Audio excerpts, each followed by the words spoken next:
Rema Recording Studio.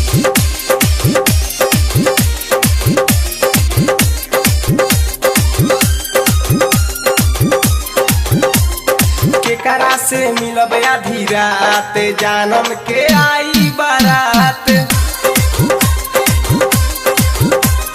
केकरा से मिलब आधी रात जानम के आई बारात।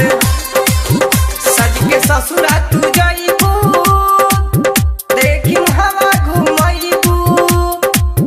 जानम तानी ये जानम अब मिले न आइबू। चल जइबू दोसरा के साथ केकरा से मिलब आधी रात।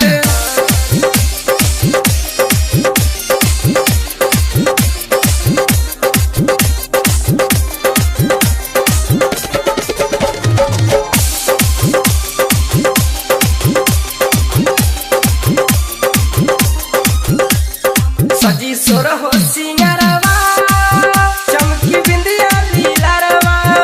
खुश रही हो ये जानम भले तड़पी यारवा।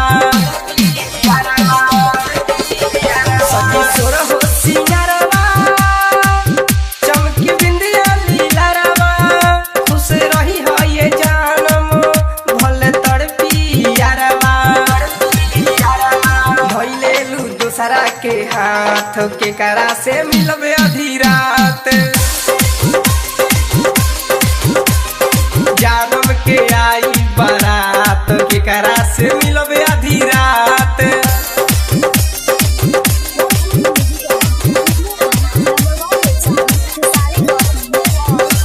मिले आइबे तोहरा घरे जब भगई हाथ डरे। देखी हमके मुस्कुराई ह अपन घर में बोलई ह।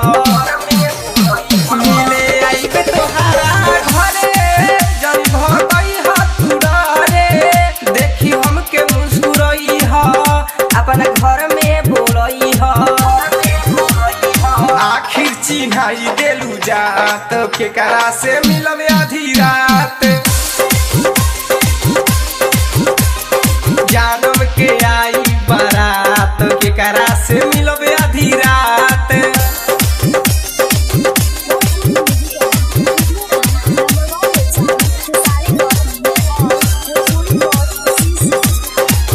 खूबे हंस के मुस्कुरा के जानम ससुरा में जाके। दीपक शैलेश से मिली हो कबो नैहर में आके। खूबे हंस के मुस्कुरा के जानम ससुरा में जाके। दीपक शैलेश से मिली हो कबो नैहर में आके।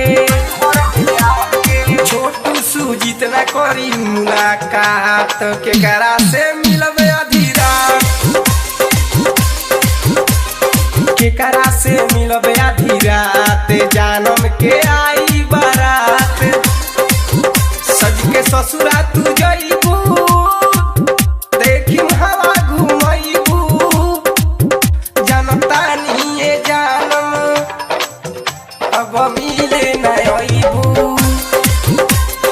चल जइबू दोसरा के साथ केकरा से मिलब आधी रात। जानम के आई